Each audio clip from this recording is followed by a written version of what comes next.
संजय जी। राधे राधे। राधे राधे महाराज जी। महाराज जी, ये तंत्र मंत्र कुछ लोगों के ऊपर लोग कर देते हैं, क्या ये ऐसा सच में होता है? ऐसा कुछ वैसे ऐसे विधान हैं जो तांत्रिक हैं, जो मंत्रों के ज्ञाता हैं। इसमें मारण है, वशीकरण है, उच्चाटन है, ये इसके विधान हैं। लेकिन ये उन्हीं के ऊपर काम करते हैं जो भगवान का भजन नहीं करते। जो भगवान का भजन करते हैं उनके ऊपर काम नहीं करते। अगर आप राधा राधा जपते हो, कृष्ण कृष्ण जपते हो, तो भगवान तुम्हारी रक्षा करेंगे। कोई भी तंत्र मंत्र तुम्हारे ऊपर काम नहीं करेगा। एक तांत्रिक था, तो वो शालिग्राम भगवान को चुटकियों से नचाता था ऐसे, और भक्त का नाटक करता था।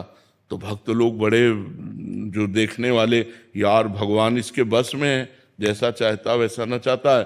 तो एक भजनानंदी संत थे, उनके पास कई लोग भजन करते, तो उन्होंने आकर बताया कि वो ऐसा बोले, भक्त कभी ऐसा कर ही नहीं सकता।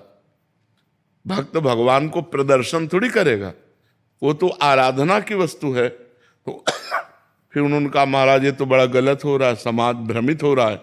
बोले आपको चलना चाहिए। वो गए और खड़े हो गए और दिखा भाई, वो चुटकी बजावे कुछ नहीं। जब 100 का स्वभाव शेर हो जाता है ना, तो फिर कुछ नहीं चलता। और उनके पास भजन था और ये मंत्र का तांत्रिक था। तो इसने जब देखा कि यही बाबा जी आए और इसी कारण हुआ, तो उनसे कहा चले जाओ। तो उनका ये नाटक बंद कर, भोले भाले लोगों को तू ऐसे तंत्र के द्वारा लुभायमान करता है और पैसे इकट्ठा करता है। अब सारे समाज में उसकी बेइज्जती हुई, तो उसने शाम के अनुष्ठान किया मारण का। मारण का प्रयोग किया। वो खप्पर में आग की तरह जलती हुई उन महात्मा की तरफ बढ़ी, लेकिन उनकी डेहरी की परिक्रमा करके बस खड़ी रही। कृत्या भी कहते हैं शास्त्रीय भाषा में, कृत्या, मारण, ऐसे नामों से उच्चारण किया जाता है। तो उन महात्मा ने कहा, मैं कोई दोषी हूं क्या? सब में भगवान वास करते, तू भी भगवत स्वरूप है। उसी के द्वारा प्रकट की हुई कृत्या, उसी को जाकर पटक दिया उल्टी खून की। और जब उन शिष्यों ने कहा, महाराज मर जाएगा, आप कृपा करके चलो, बस राम राम राम राम राम, खत्म कृत्या। सब अंतर ध्यान हो गए। तो उनका बेटा, अब समझ जा, तो कान पकड़ा, उस शिष्य बन गए महात्मा को, ईमानदारी से भजन करने लगे। तो तंत्र होता है, मंत्रों में ऐसी ताकत है कि मारण, वशीकरण, उच्चाटन ये सब हो सकता है। लेकिन ये उन्हीं के ऊपर होता है जो भगवान का नाम जप नहीं करते। अगर नाम जप कर रहे हो तो तुम्हारे ऊपर मारण, वशीकरण, उच्चाटन ये सब कुछ नहीं होगा। भगवान के नाम में अपार सामर्थ्य है। राक्षस लोग बड़े मायावी थे, लेकिन राम राम जपने वाले विभीषण के ऊपर कौन सी माया थी? हनुमान जी के ऊपर कौन सी माया उन्होंने डाल दी? कुछ नहीं कर पाए। सिया जी के ऊपर कौन सी माया डाल दी? जो भगवान में चित्त जोड़े हुए हैं उनके ऊपर माया का कोई प्रभाव नहीं पड़ता है। ये तंत्र मंत्र तो बहुत छोटी सी बात है।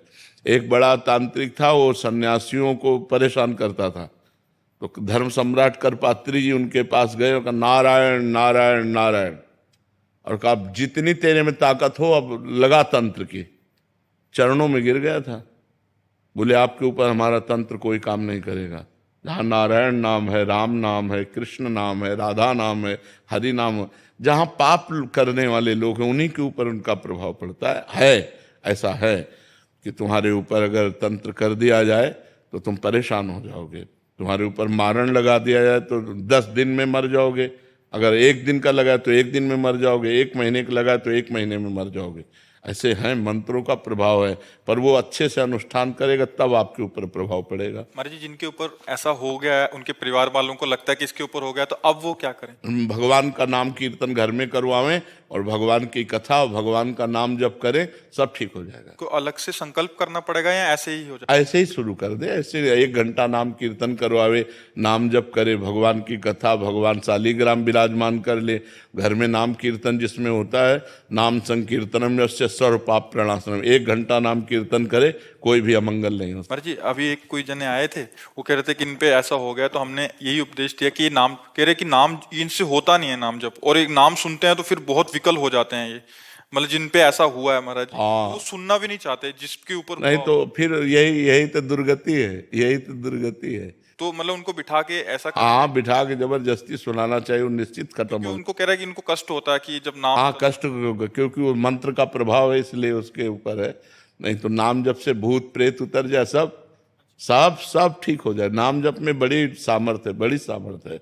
एक बार हम एमसी में थे तो एक को भूत आया, तो वहां लाए, तो हम कोई झाड़ना फूकना तो जानते नहीं, हम नाम जपना शुरू किया और चीखने लगा। हाँ महाराज जी, वो कह रहे थे कि और अब कहा इनसे दूर ले चलो, इनसे दूर ले चलो। हम कहा बैठा ले। अब थोड़ी देर बैठा रहा, बोला हम जा रहे हैं। हम कहाँ जाओ? और ठाकुर जी को भोग लगा के जब जल चरणामृत और जल उनको दिया तो खत्म हो गया, चले। और ये अपवित्र आत्माएं होती हैं, अपवित्र जगह प्रवेश करती। पवित्र हम स्मशान में घूमे, कभी हमें भूत प्रेत कहीं कुछ नहीं। गंगा किनारे 20 साल रहे, गंगा किनारे ही रहे, कभी कोई ऐसा नहीं। तो नाम जप करो भगवान के नाम में, बड़ी भूत पिशाच निकट नहीं आवे। और बहुत सिद्ध है, गोस्वामी जी ने सिद्ध अवस्था में, तुलसीदास जी ने ये लिखा है हनुमान चालीसा। हाँ, भूत पिशाच निकट नहीं आवे, महावीर जब नाम नासय रोग हरे सब पीरा, जप निरंतर हनुमत। हाँ, जपत निरंतर हनुमत। हाँ, ये बात समझ लेंगे। महाराज जी, ज्योतिषी में विश्वास करना चाहिए कि ज्योतिष शास्त्र है। परीक्षित जी जन्म लिए थे तो जन्म से लेकर मृत्यु तक का निकाल दिया था उन्होंने, कि इनको तक्षक सर्प काटेगा, पूरा मृत्यु तक निकाल दिया था। पर ज्योतिष शास्त्र का ज्ञान हो तो ज्योतिष शास्त्र सत्य है, क्योंकि ज्योतिष शास्त्र है, कोई उसमें ऐसा नहीं। पर ज्योतिष शास्त्र का सत्य ज्ञान होना चाहिए। मतलब किसी को गलत उपदेश दे करके और उसको भयावह परिस्थिति में करके अर्थ लेने की वासना ना हो, और ज्योतिष शास्त्र का ज्ञान हो तो सही सटीक जन्म से मरण तक का हिसाब बता देगा। जन्म से मरण तक? हाँ, जन्म तक जिससे मरण तक का हिसाब बता देगा। ज्योतिष शास्त्र सत्य है, इसमें कोई संशय नहीं है। पर ये सिद्ध होना चाहिए, मतलब उसको उसका परिपक्व ज्ञान होना चाहिए। ज्योतिष शास्त्र ऐसे ऐसे विचार करने वाले, जैसे तुम्हारी भैंस खो गई और वो आपका विचार किए तो आपको बता देंगे कि आपके गांव में दक्षिण कोने में 3 घर के बाद वो बंधी हुई है, तो चले जाओ, उठा खोल लो। ऐसा है ज्योतिष ज्ञान। सब मतलब ऐसा नहीं, भगवान ने सब शास्त्रों की रचना की, पर उसका सम्यक ज्ञान होना चाहिए। सम्यक ज्ञान होने से ही उसको जैसे हम किसी शास्त्र के अनुमानता, तुम्हारी जी सिद्धि, जैसे किसी के मन की बात पढ़ लेना, या हाँ, ये भी सिद्धियां हैं, ये भी सिद्धियां। ये स्वतः अंदर आ जाती। हाँ, अगर हम वो मंत्र सिद्ध किए हुए हैं तो आप जो ये, अच्छा आपका ये नाम है, आप अमुक जगह से आ रहे हैं, आप ये सोच कर आ रहे हैं, तो आपके होश उड़ जाएंगे। पर इन सब सिद्धियों को प्राप्त करने वाला भगवान को नहीं प्राप्त कर सकता।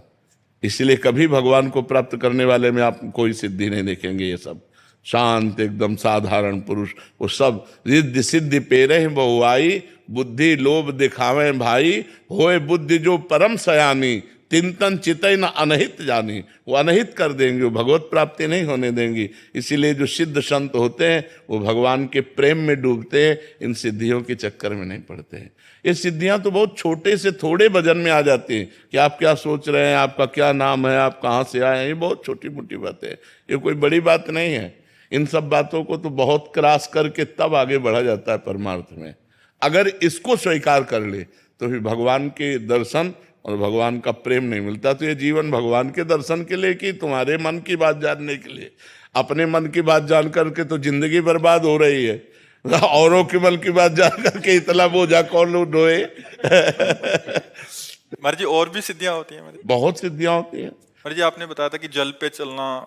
हाँ, जल को स्तंभित करके चलना, पहाड़ में भी प्रवेश कर जाना, एक ही समय में कई जगह उपस्थित हो जाना, एक ही ये बड़ी सिद्धियां हैं। एक ही समय में कई जगह उपस्थित हो जाना, बहुत दूर की बात सुन लेना, तुम्हारे मन की बात जान लेना, कहाँ कौन सा धन गड़ा है, इन सब बातों को जान लेना। तो है तो सब मायाकृत ही, परमात्मा कृत थोड़ी है। ऐसे किया और रुपए के सिक्के चांदी के गिर रहे हैं, ढेर के ढेर, ये सबने देखे सिद्धियां। ऐसे कर दिया और पूछा तुमसे कि कौन सी सुगंध चाहिए, मान लो आपने कहा केवड़ा, ऐसे कर दिया पूरा वातावरण केवड़ा का, बिना छिड़के। तुरंत दूसरे ने कहा हमको मोगरा, तो मोगरा। ऐसी सिद्धियां बहुत सी हमने देखे संतों की सिद्धियां, पर उससे भगवत प्राप्ति नहीं होती।